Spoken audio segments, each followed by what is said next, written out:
This is the weekly cleaning procedure. We call it Progent Cleaning Day. This is Progent A. This is Progent B.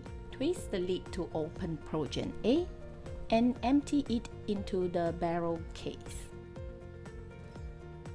Twist and open Progent B and empty it into the same barrel case.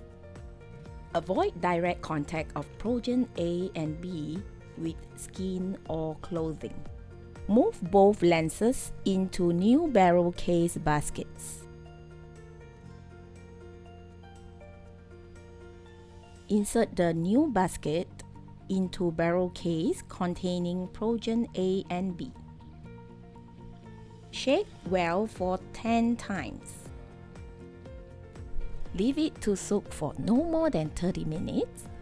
Any longer will not affect the quality of the lens, but may cause slight discoloration. After 30 minutes, prepare a screw top container filled with saline. Remove the lens from the barrel case basket. Rinse lens while rubbing it 30 times. Flush the lens 3 times.